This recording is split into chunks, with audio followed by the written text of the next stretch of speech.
Pagi hari ini saya akan lanjutkan buat kisah daripada firman Tuhan. Itu elevasi supranatural. Artinya saudara, Tuhan akan bawa kita dari satu level ke level yang berikutnya. Tuhan akan bawa setiap anak-anaknya dari satu tingkat ke tingkat yang berikutnya. Dan Tuhan juga mau kita mengenal Tuhan. Terus bertumbuh di dalam Tuhan. Amin. Dan kemarin kita ambil sampai di kisah daripada Musa. Hari ini kita akan masuk kisah daripada yaitu Abraham. Abraham. Di Roma pasal yang keempat, Roma pasal yang keempat ayat 17 sampai 22. Roma pasal yang keempat ayat 17 sampai 22.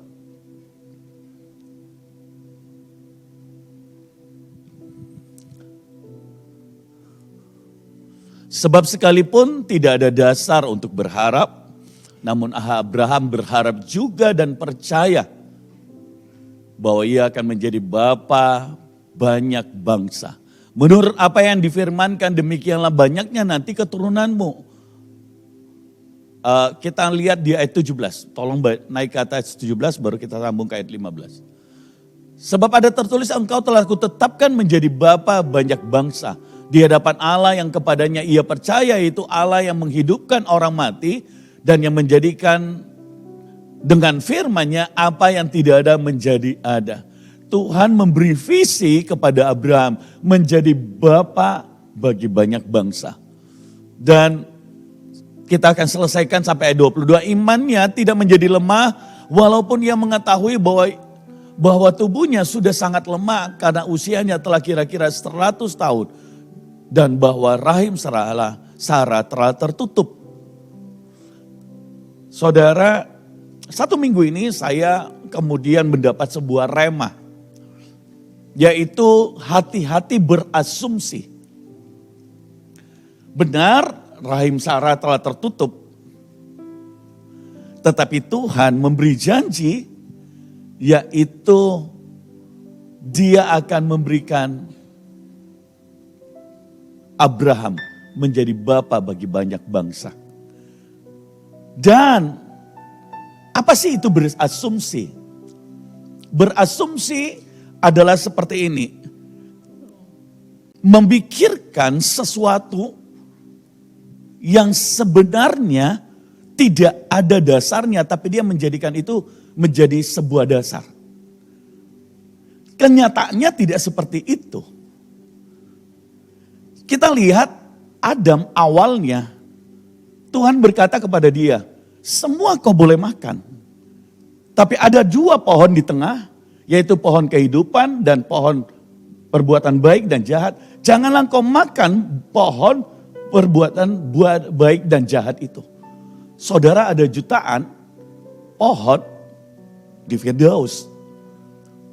Dan lihat asumsi yang dimasukkan oleh si jahat. Kemudian Sarah berpikir gini, ular itu bertanya kepada Hawa, apa yang Tuhan katakan? Dia berkata, kalau engkau merabanya dan engkau memakannya, pastilah engkau mati. Lihat, apakah Tuhan berkata jangan merabah? Tidak. Dan Hawa, kemudian ular ini bicara seperti ini. Kalau engkau memakannya, engkau tidak akan mati. Tetapi engkau akan seperti Allah, engkau akan tahu mana yang baik dan jahat. Itu tertulis di Kejadian pasal yang ketiga, saudara. Dan saya berpikir seperti ini. Apakah sebenarnya seperti itu? Tidak, bukan. Itu adalah larangan Tuhan yang harusnya Adam dan Hawa bergaul dengan Tuhan, dia akan bertanya kepada Tuhan. Tapi dia izinkan asumsi itu masuk ke pikirannya. Dia mengajak setan kemudian bercakap-cakap. Sehingga firman Tuhan yang begitu jelas diplesetkan. Tujuan Tuhan yang begitu baik kemudian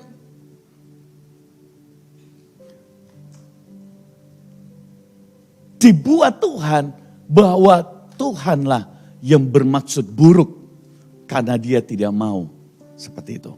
Nah, Abraham pun, Sarah pun pernah salah berasumsi.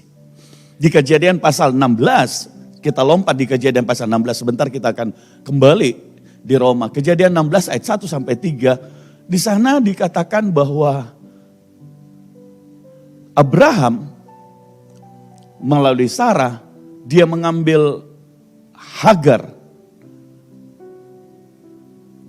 Adapun Sarah istri Abraham tidak beranak, ia mempunyai seorang hamba perempuan orang Mesir, Hagar namanya. Berkatalah Sarai kepada Abraham, engkau tahu Tuhan tidak memberi aku melahirkan anak. Lihat asumsi yang diberi. Janji sudah diberikan, tapi dia kemudian berasumsi bahwa Tuhan tidak memberi saya anak. Hei, Anda menunggu bukan berarti tanpa hasil. Itulah iman. Iman dibutuhkan waktu untuk menguji iman seseorang. Karakter seseorang akan teruji ketika waktu itu menguji saudara. Apakah engkau sungguh-sungguh percaya ataukah tidak? Asumsi itu sangat berbahaya. Seringkali suami dan istri bertengkar. Kenapa? Karena istri seumpama mendengar perkataan orang. Atau suami mendengar perkataan orang. Dan dia tanpa mengkonfirmasi kepada suami atau istrinya. Dan dia berkata, nah kau seperti ini. Hubungan bisa rusak, anak dan orang tua, saudara bersaudara, teman, sahabat. Oleh karena apa? Asumsi yang coba dimasukkan iblis ke dalam pikiran orang. Beritahu kiri kanan saudara, jangan berasumsi. Amin. Asumsi itu membunuh banyak hubungan. Yang pertama dibunuh adalah hubungan Adam dengan Tuhan. Hubungan berikutnya adalah hubungan suami dan istri bertengkar, saling mempersalahkan karena itu. Asumsi membunuh bahkan rencana Tuhan dalam hidup seseorang. Apa yang terjadi? Karena Adam berasumsi, memakan asumsi dari iblis yang dibicarakan oleh Hawa. Maka harusnya Adam dan Hawa tinggal di Firdaus. Kemudian dia terbuang. Dan ini harus kita hati-hati. Sangat hati-hati. Kalau begitu bagaimana caranya supaya kita jangan berasumsi. Karena orang tidak akan bisa naik level dan level berikutnya kalau hidupnya penuh dengan asumsi. Asumsi itu sesuatu yang sebenarnya tidak seperti itu, tapi engkau memperkira-kirakannya seperti itu. Anda bisa mengerti ini? Sampai di sini Anda boleh angkat tangan yang mengerti. Sebenarnya tidak seperti itu suami Anda.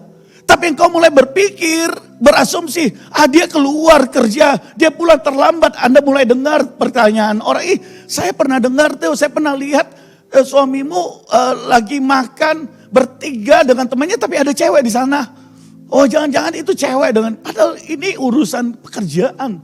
Orang mulai berasumsi, tanpa dia bertanya, dia berasumsi. wah suami saya hari ini dia tidak jabat tangan, dia tidak tegur saya. Mungkin hatinya sudah dengannya. Dia mulai berasumsi terus, berasumsi dan berasumsi. Asumsi itu berbahaya. Garis bawahi. Amin. Cara untuk mengalahkan asumsi. Bertanyalah langsung kepada orang itu. Tanyakan dengan jelas. Tanyakan kepada pribadi. Tidak usah merasa sungkan. Daripada Anda kemudian berasumsi. Karena asumsi di ujungnya adalah memfitnah. Amin. Gosip itu tambah digosok makin sip. Tapi anak Tuhan tidak bisa bergosip. Karena bergosip itu dikatakan duduk dalam kumpulan pengecomooh. Amin.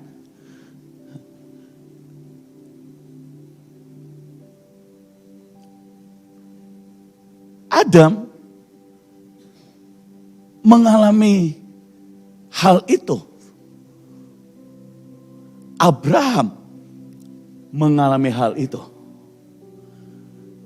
Kita harus berhati-hati.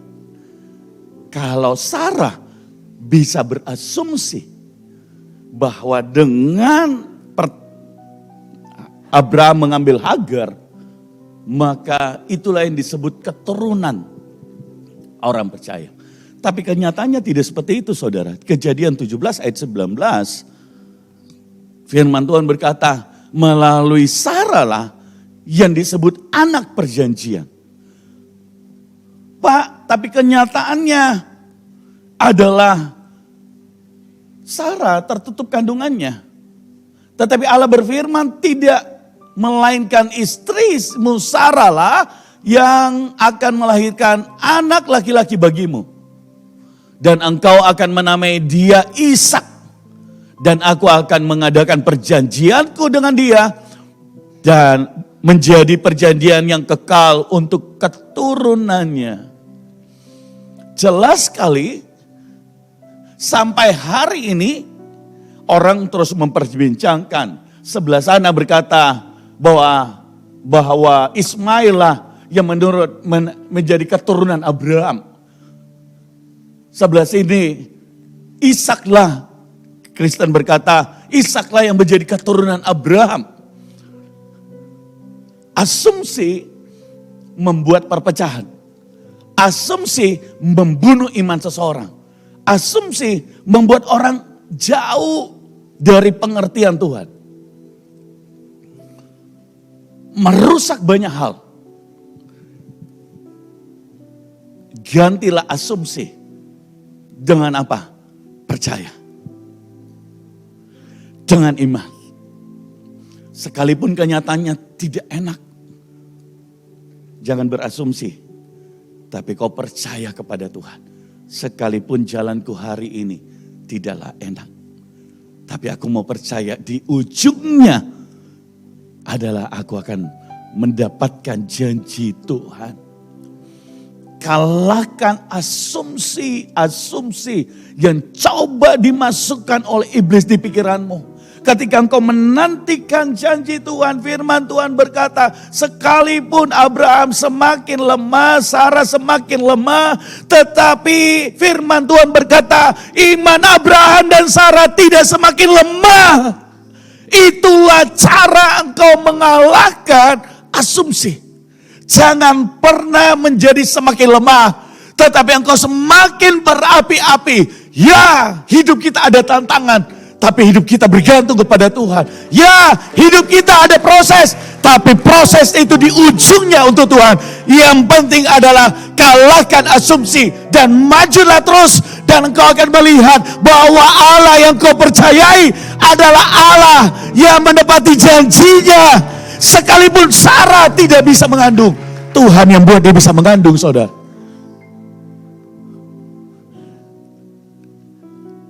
Berkatmu tidak pernah tertutup karena Tuhan yang membuka. Tuhan yang pegang kendali. Asalkan engkau percaya. Amin. Asumsi membunuh iman percaya orang. Kan kenyataannya dia gak bisa. Kan kenyataannya ada banyak kenyataan yang coba disodorkan oleh iblis setiap hari. Ketika engkau sedang menanti. Wah Tuhan, ada jalan yang pintas. Yaitu apa? Ambil Hagar. Itu jalan yang pintas. Aku sudah menunggu 10 tahun. Umur 75 tahun datang janji Tuhan. Di Kejadian 15, aku sudah menunggu 10 tahun. Dan Kejadian 16, kemudian Sarah 10 tahun itu mengambil Hagar sebagai istri daripada Abraham. Asumsi menyisakan masalah kalau engkau tetap di dalam itu. Puji Tuhan, Abraham dan Sarah bertobat sehingga dia tidak tinggal dalam asumsi itu. Tapi dia kemudian percaya bahwa dia akan mengandung. Sarah istriku akan mengandung. Dan saudara balik ke Tuhan. Maju terus. Kalahkan asumsi itu. Karena janji Tuhan ya dan amin dalam hidupmu. Amin. Amin saudara.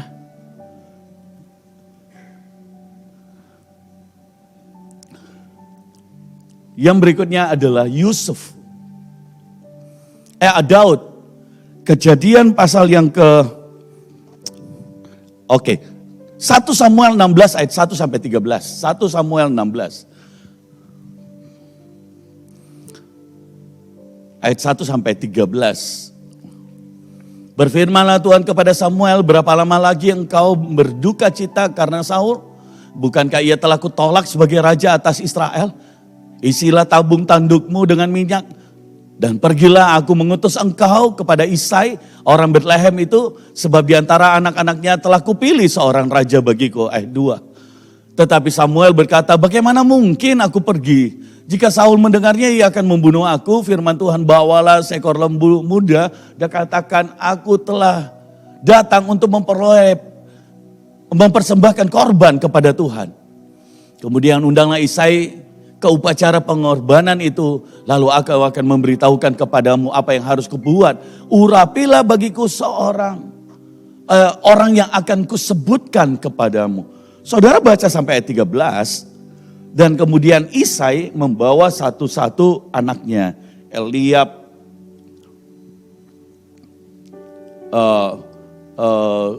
adiknya lagi, sampai dengan 7 orang. Saudara Daud. Dan Daud sama sekali tidak diperhitungkan. Tidak ada di antara mereka. Tidak ada dalam perhitungan Isai. Tapi saya bersyukur bahwa Daud tidak berasumsi orang tuanya membenci dia. Yang terjadi ketika dia dipanggil, kalau dia berasumsi buruk terhadap orang tuanya, maka dia tidak akan mau datang. Benar? Anda setuju dengan saya? Tapi Daud ketika dia dipanggil, dia datang. Dan di detik dia datang, di sanalah kemudian Tuhan berbicara dan mengurapi Daud. Inilah yang kupilih. Coba Daud itu mengkal hatinya, marah, kecewa hari itu.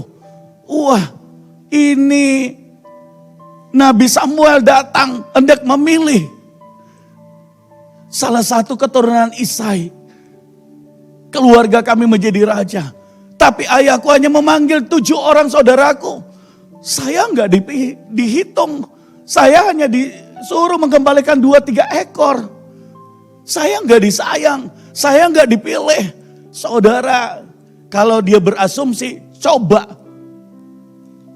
Maka ketika dia dipanggil, apa yang terjadi? Enggak mau datang. Marah, kecewa. Saya enggak mau datang. Dan akhirnya apa yang terjadi? Bubar destiny Tuhan. Hati-hati saudara. Sebab asumsi itu sungguh-sungguh berbahaya. Kita tidak tahu kapan momen yang tepat justru mengangkat dan memulihkanmu. Kapan favor itu Tuhan. Karena seringkali ada kerikil sebelumnya yang menjadi ujian. Apakah engkau layak untuk diangkat? Karena saya percaya bahwa Tuhan di dalam desain keilahiannya tahu akan segala sesuatu. Begitu mudah Tuhan memilih, begitu mudah Saul diangkat oleh Tuhan. Tapi orang yang tidak mengalami proses, begitu juga mudah meninggalkan Tuhan dan mengecewakan Tuhan. Oleh sebab itu dalam desain Tuhan, Tuhan menguji apakah tahapan awal ini Daud sungguh-sungguh menjadi orang yang percaya kepada Tuhan. Ataukah tidak, dia sama seperti Saul yang suka berasumsi. Membela dirinya, membenarkan dirinya. Dan selalu ada saja pembelaan, pembenaran diri yang terus menerus. Yang sebenarnya tidak seperti itu. Itulah kejatuhan orang. Teliti hal-hal apa yang dulu pernah engkau lakukan. Dan engkau akan pasti sadar, oh iya, saya ini bertengkar dengan orang ini karena saya berasumsi. Atau orang itu berasumsi. Engkau mulai pikir saudara, oh iya, saya mengalami kemunduran itu karena berasumsi. Singkirkan asumsi, berasumsi di dalam hidupmu yang negatif itu. Amin.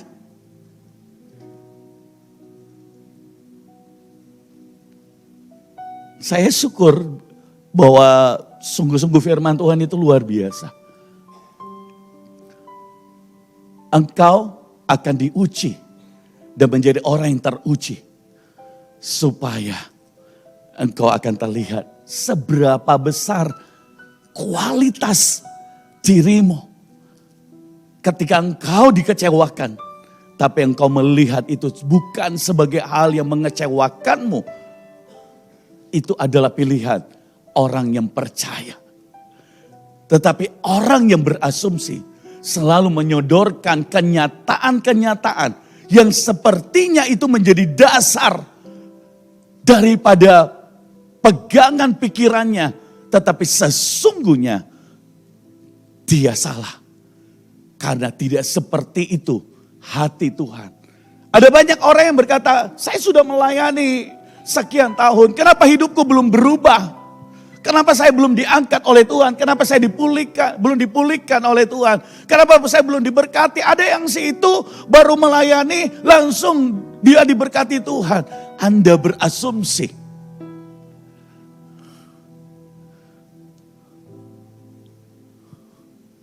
Tuhan, kenapa si itu begitu bahagia rumah tangganya? Kenapa aku gak bahagia? Kenapa dia begitu beruntung dapat suami yang begitu baik atau dapat istri yang begitu memperhatikan saya makanan tiap hari aja enggak dikasih. Padahal saudara, di sana uangnya disediakan.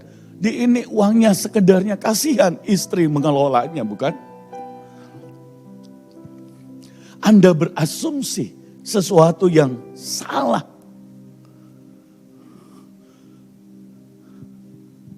Syukuri apa yang sedang engkau alami. Dan waktu Abraham bersyukur, imannya tidak semakin lemah. Jangan hanya lihat ke atas. Tapi lihatlah hari-hari yang kau sudah lalui. Apakah engkau bisa melihat kebaikan demi kebaikan Tuhan. Dan itu menjadi sebuah kekuatan. Karena engkau akan merasa Tuhan besertaku. Tuhan mengasihiku. Tuhan menyertai setiap langkahku. Daud menggembalakan kambing domba. Saya tulis, jadilah percaya kepada Tuhan yang menciptakan saudara dan memberi mimpi kepadamu.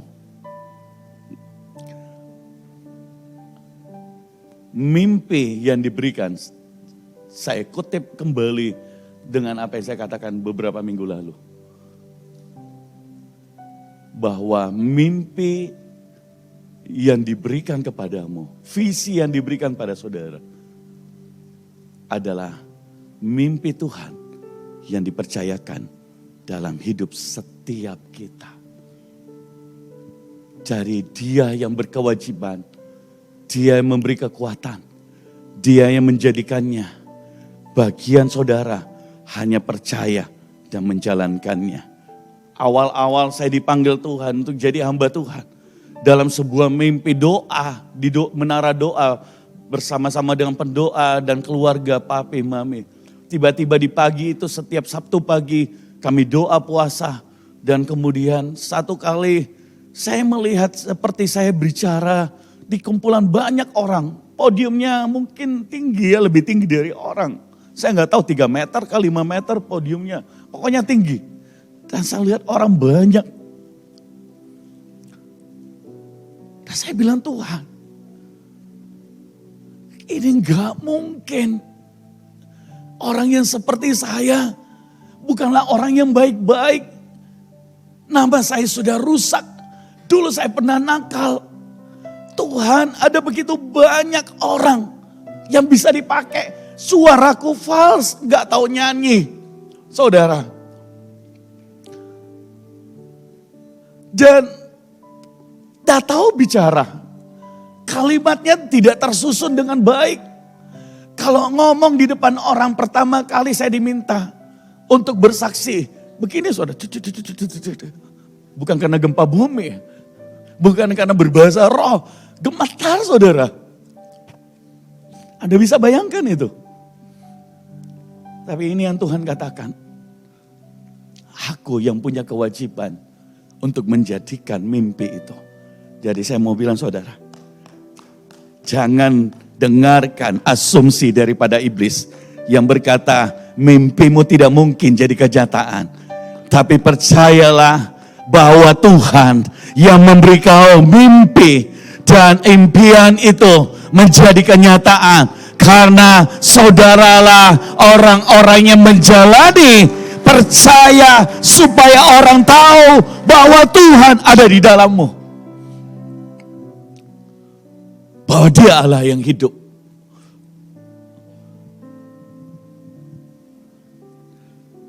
Daud, karena dia percaya. Firman Tuhan berkata, dia menjadi keturunannya lahir Yesus. Siapa yang orang berkenan di hati Tuhan? Yesus. Karena Daud adalah seorang yang berkenan di hatinya. Kisah Para Rasul 13 ayat 22 dan 23.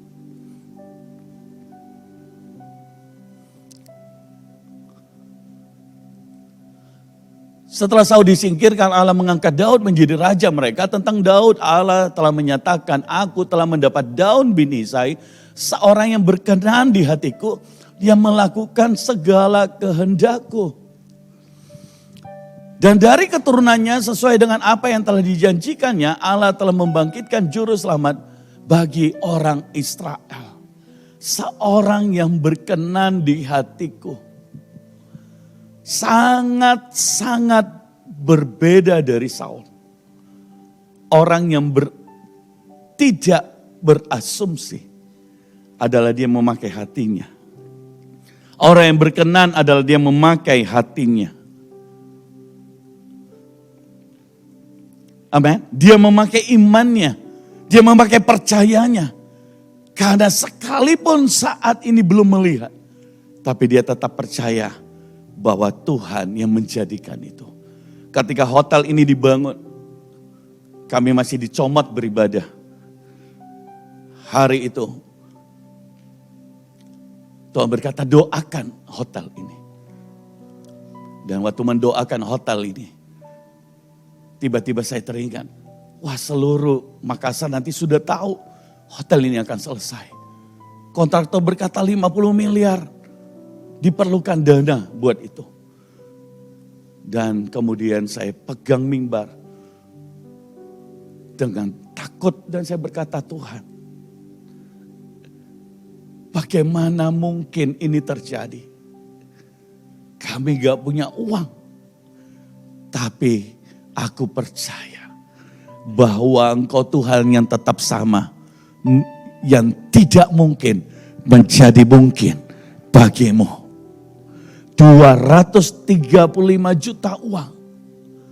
Saya dan istri berkata, Tuhan jadikan ini untuk kemuliaan-Mu. Izinnya 600 juta, fondasinya 2 miliar lebih. Tahap demi tahap. Bagaimana bisa tiba-tiba saja dapat trading dari ini. Tiba-tiba saja ada uang lagi untuk bisa bangun. Tiba-tiba saja kurs dolar lagi naik karena waktu itu kita ekspor. Banyak cara Tuhan yang sebenarnya kita nggak perhitungkan. Tapi Tuhan langkah demi langkah menjadikan itu menjadi kenyataan. Hari ini kita nikmati adalah perjalanan dari iman kita. Dan ada lagi perjalanan yang berikutnya. Tuhan ingin memakai engkau. Dan bagian kita adalah percaya sungguh-sungguh.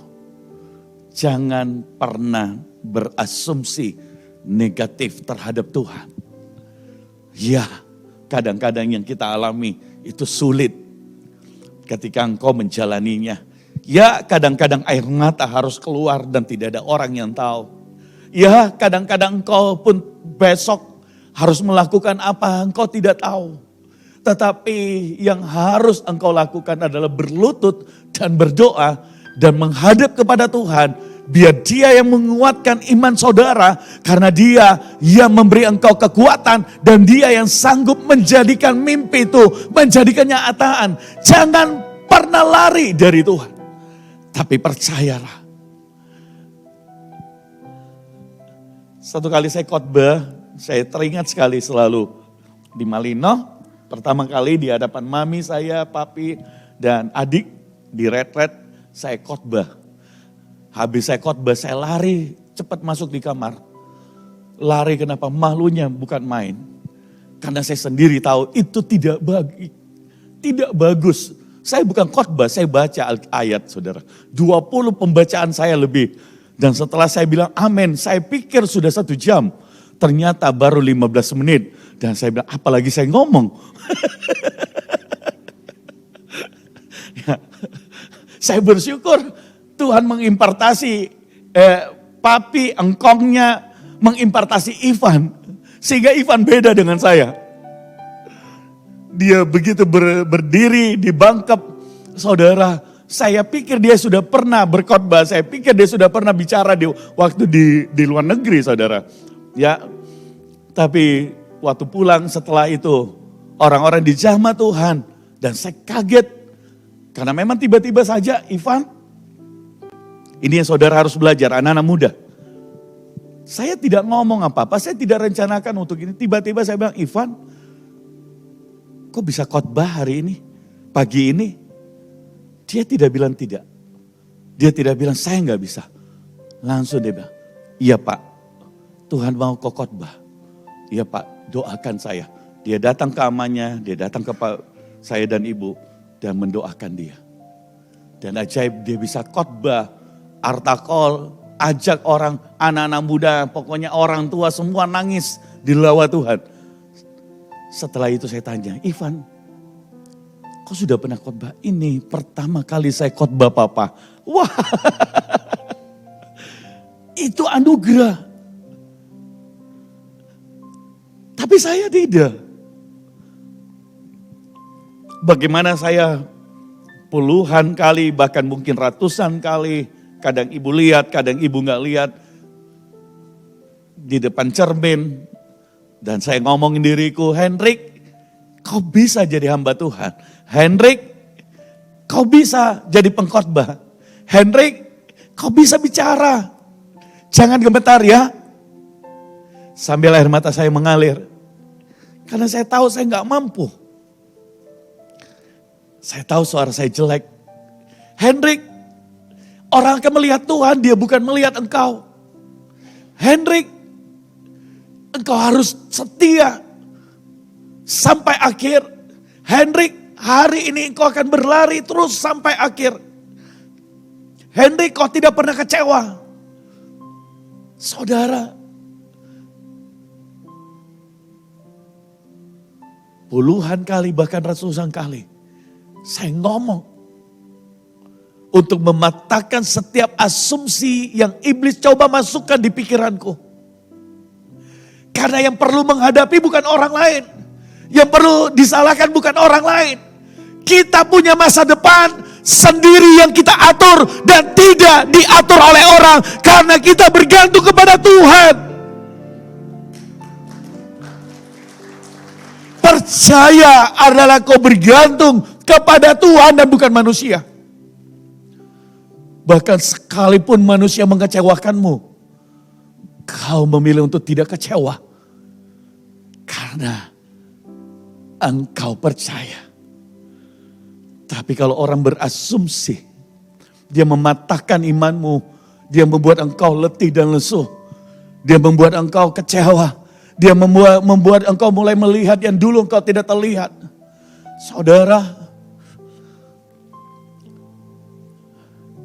sekali lagi saya tidak ingin bersaksi orang lain, tapi saya ingin bersaksi lewat hidup saya sendiri. Siapa yang percaya Bugem adalah orang yang paling baik? Boleh angkat tangannya. Bukan karena Bugem saudara, saya pengen Anda jujur.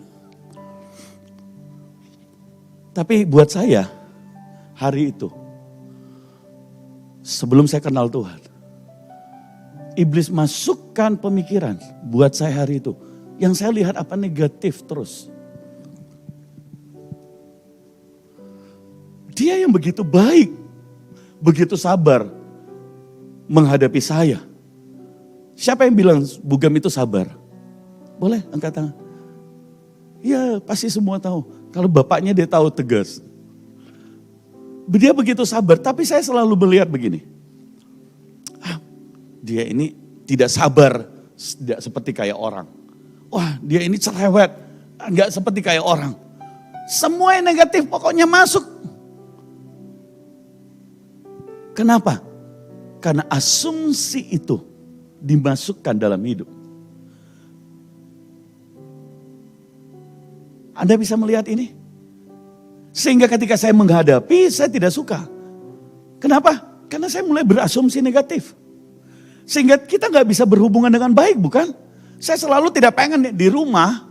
Kenapa? Asumsi itu. Dan setelah saya bertobat, saudara, Tuhan perlihatkan saya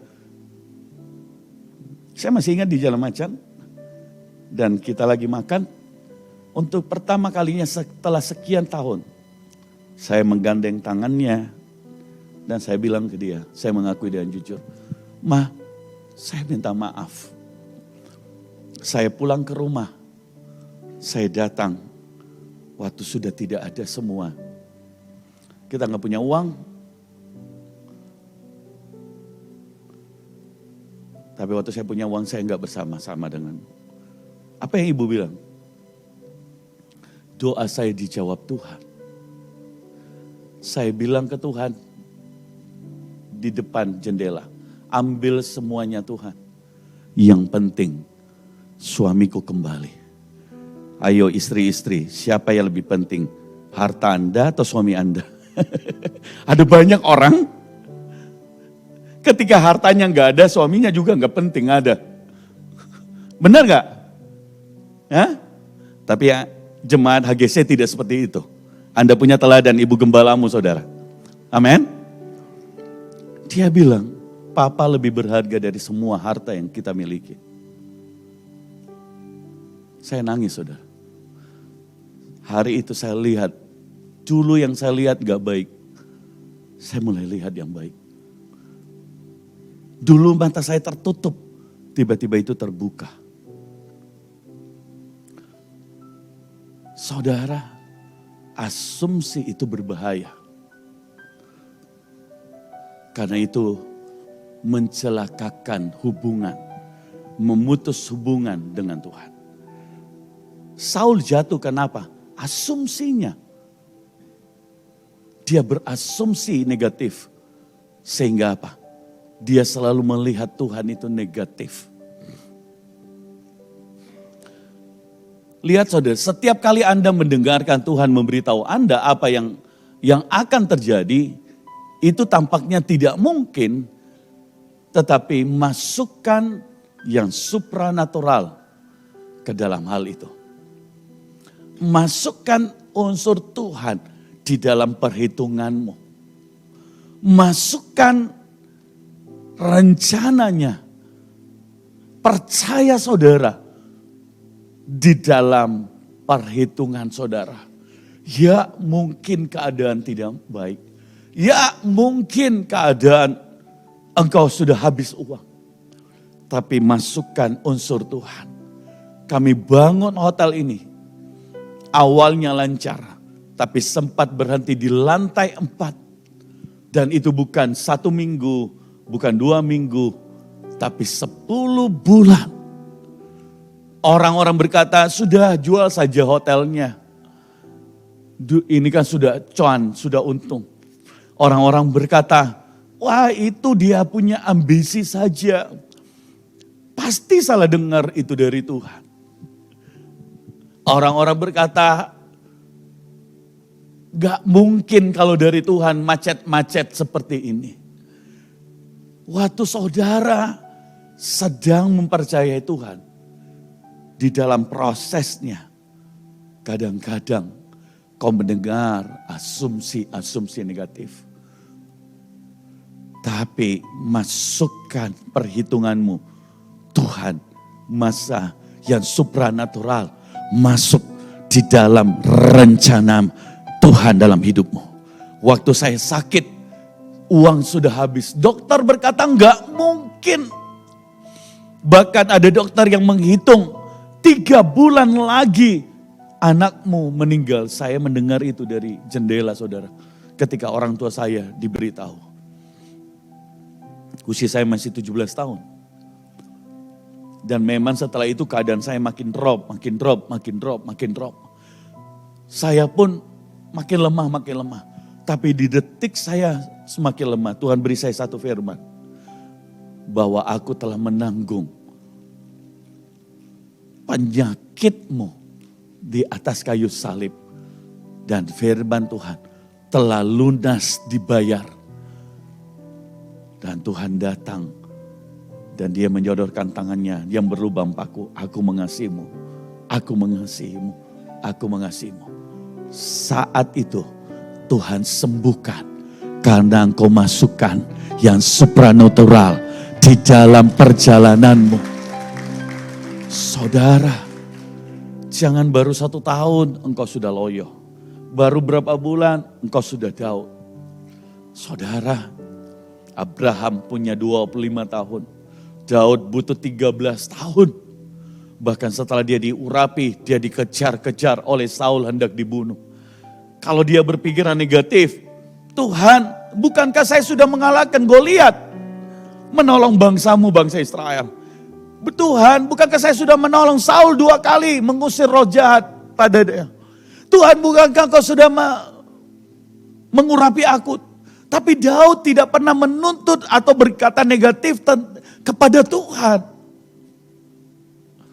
Seakan-akan Tuhan itu gak peduli ke saudara.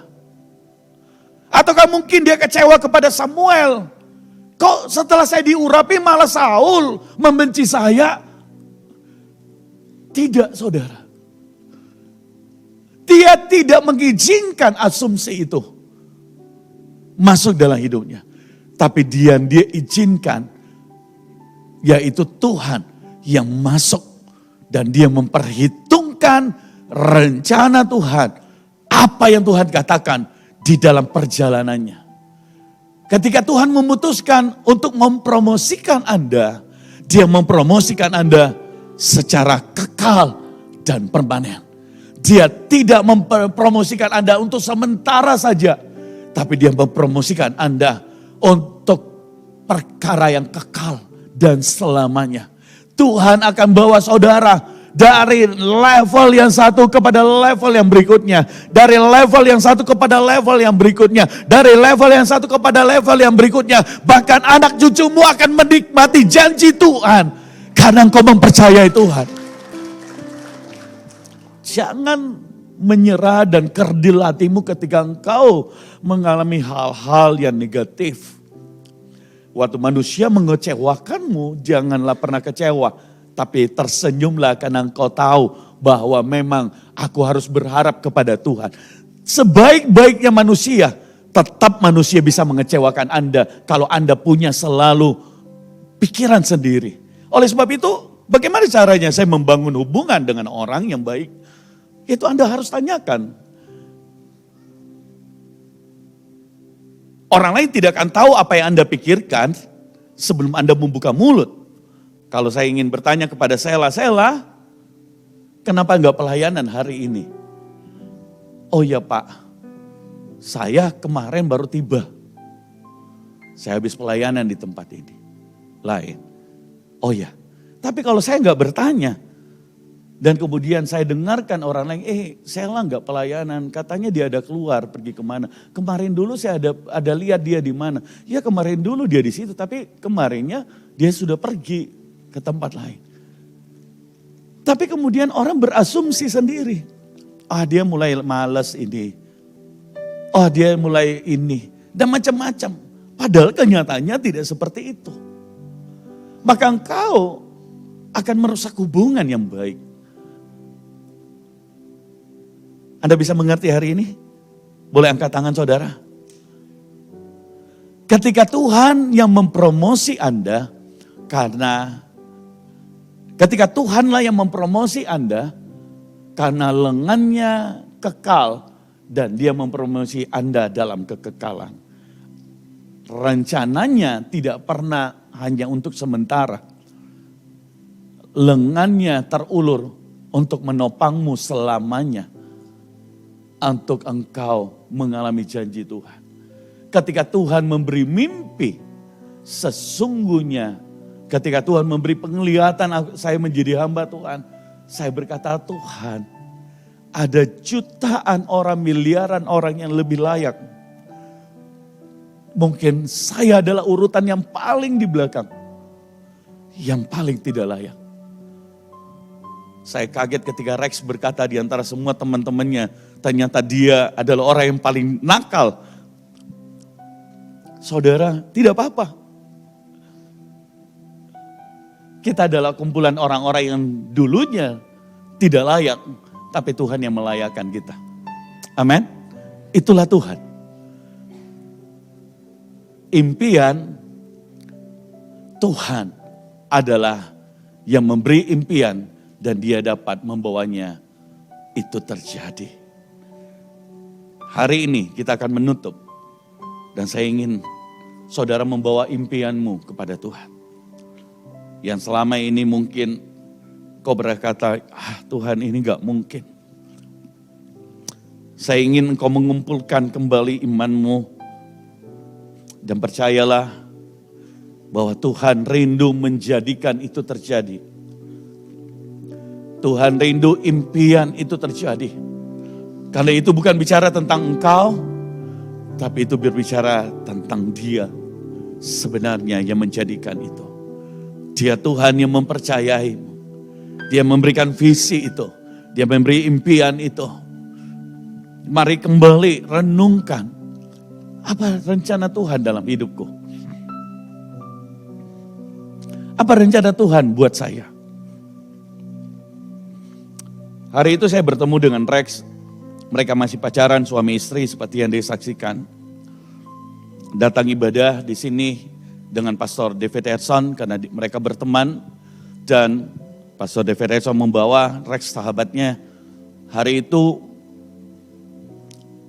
dia dengan Gina masih pacaran dan tiba-tiba kami sedang makan di meja makan di sebuah restoran dan Tuhan bicara dua hal. Pertama, engkau akan memberi makan orang miskin. Kemarin waktu di Surabaya istrinya berkata, Papi masih ingat ketika Papi bicara bahwa saya akan memberi makan, kami akan memberi makan orang miskin. Dan itu seperti langsung kena di hati saya. Ketika saya baru akan memulai, saya teringat akan nubuatan itu. Yang kedua, saya ingat Saya berkata, engkau akan menjadi gembala. Rex sukanya apa? Penginjil, saudara. Dia paling takut, paling gak suka jadi gembala.